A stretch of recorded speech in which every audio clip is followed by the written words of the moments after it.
this video I will discuss with you the concept of the scaling cube. It's a concept of three-dimensional scaling for the microservice architectural paradigm. We also, of course, can use this paradigm in SOA architecture or maybe uh, partially even in monolith architecture, but mostly we use it for microservice architecture. So what is the scale cube paradigm? It is three dimensions of scaling. We also can speak about it as a scaling framework. So to make your architecture scale better, you have to think about three dimensions. So X, it's a horizontal duplication or scale by cloning application. Y, it's a functional decomposition. We have another dedicated video about functional decomposition because it is very popular and widely used concept. Scale by splitting different functionality. That's all about functional decomposition. And Z, it's a data partitioning. Scale by splitting similar things. So we have three dimensions. That's why it is the scale cube. Let's dive deeper in horizontal duplication. It is scaling by cloning application or cloning microservices. If we're speaking about microservice architecture, you can see on my diagram that we need a load balancer for this scaling type. We have an application and we can connect multiple applications to one load balancer. And load balancer will balance requests between multiple applications, and every application can handle every request. But to decrease load on every instance of application, we have multiple applications. Normally, all application instances in this scaling paradigm work with one database. So this is mostly a paradigm to scale application itself without scaling database. So what are the properties of this scaling type? This scaling type requires running multiple copies of an application behind a load balancer. So all copies are similar. It is the same application, you just run it in multiple copies. If there are n copies, then each copy handles approximately one n part of the load. So there are different techniques on load balancing for such a case, and we have a dedicated video on load balancing techniques.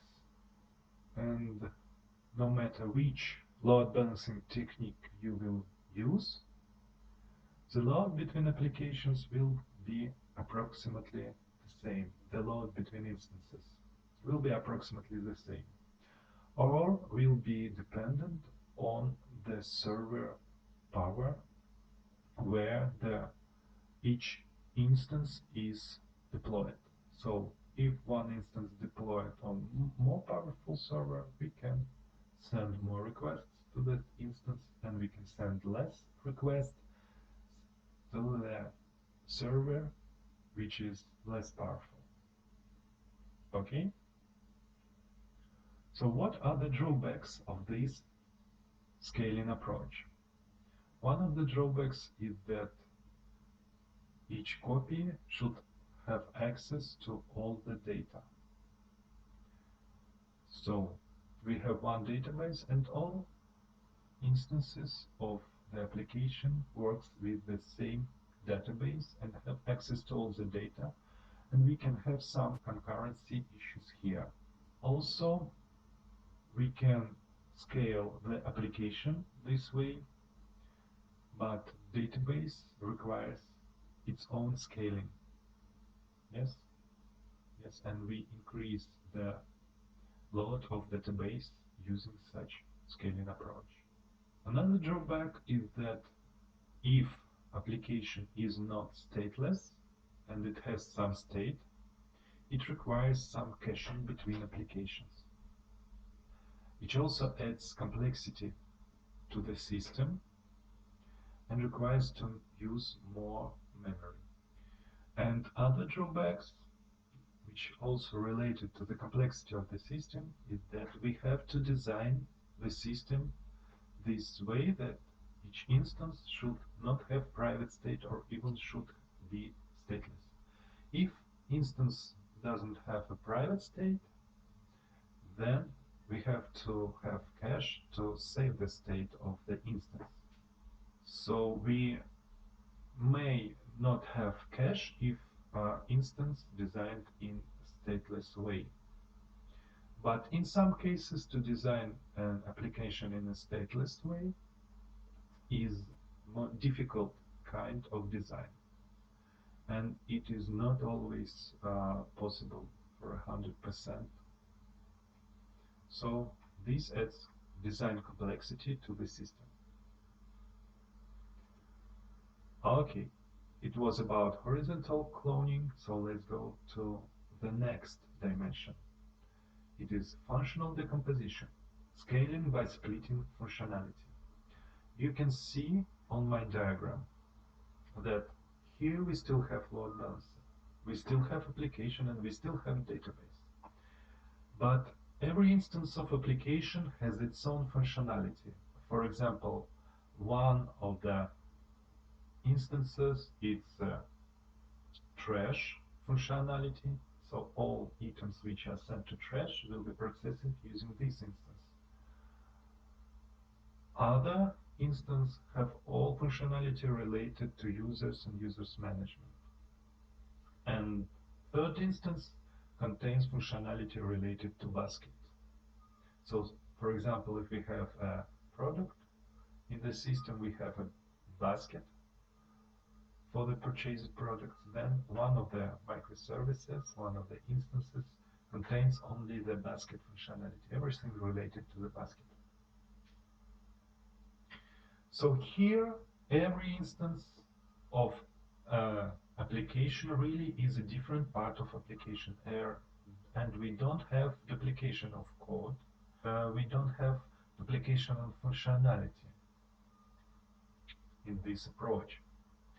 And in this approach, normally we use different databases for each instance.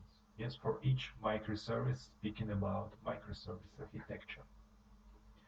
So, what are the properties of such scaling approach? The first property is that applications split into multiple different services.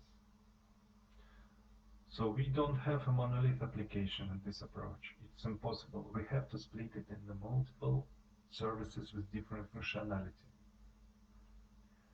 And other property is that each service is responsible for one or more closely related functions. It is one or more closely related functions. For example, we have trash functionality. It is what describes the relationship between functions in this microservice. We can add to trash and delete from trash. So this is two different functions for which this microservice is responsible. And same for every microservice. Users microservice can have functionality like create user, update user, delete user, etc.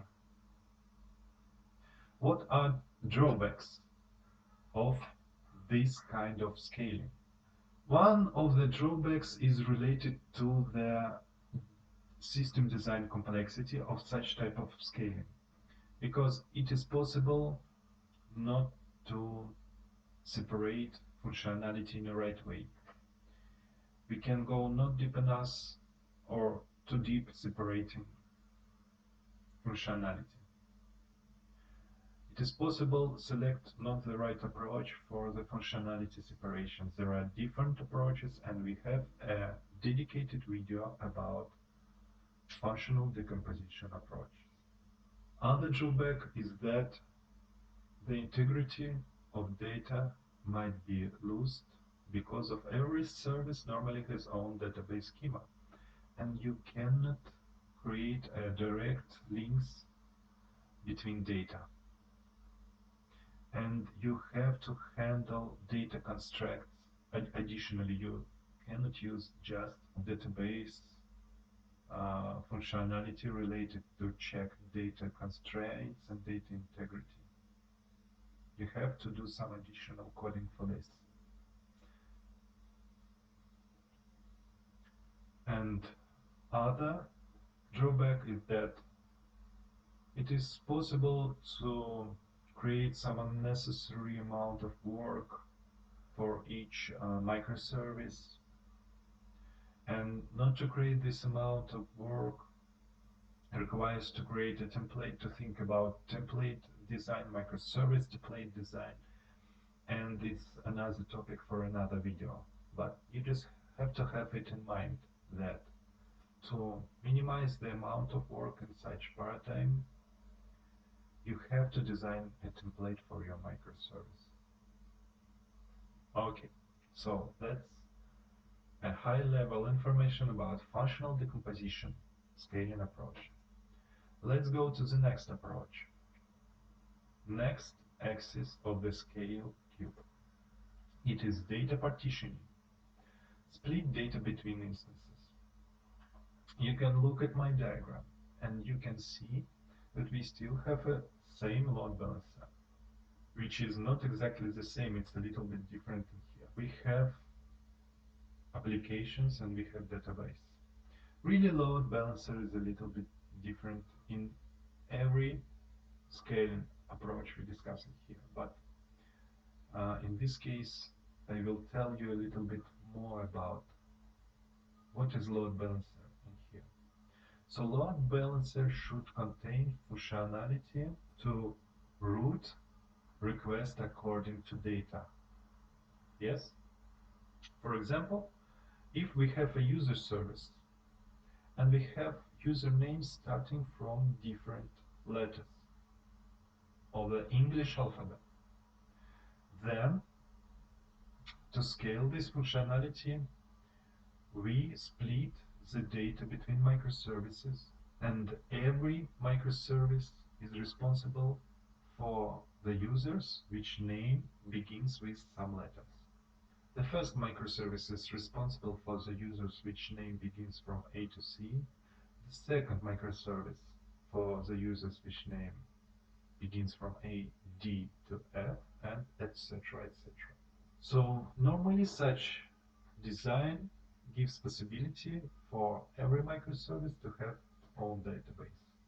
It's possible to have the same database for all microservices, but also it's possible to have a separated database, to scale databases too. And if you have a separate database or database cluster, separate database cluster for each microservice in this approach, it gives you opportunity for the much better database scaling. So what are the properties of this approach? The first property is that each instance runs in an identical copy of the code. So application instances are the same. Each instance is responsible for only a subset of the data. So the instance is the same, but there are some configuration which defines that each instance is responsible for just a subset of data. And it should be configurable. And the next property is that the balancer is responsible for routing each request to the appropriate instance. So it is the property of the load balancer, which I already told you. It can be a separate service which can be responsible for the routing, but also we can add this functionality directly to the load balancer. What are the drawbacks of this design? It increases application complexity. We need to implement how this differentiation will happen between microservices. And the other drawback is that it is more difficult to analyze all the data because it is split between service and it is split between databases. It adds some complexity to implement search functionality and especially search list functionality and pagination. So if you want to have a pagination on the list of users, you cannot just analyze one database and understand which users will be on which page of the search. To analyze it, you have to analyze the data of different databases, and somewhere you have to have the functionality to analyze the relationships between the data in different databases and on which page you have to go to which database. So it's another interesting complex topic, and we have a dedicated video for this. Okay, thank you for your attention. It was a video about scale cube, 3 dimensions to scale. I wish you good luck in your architecture design tasks and see you in other videos.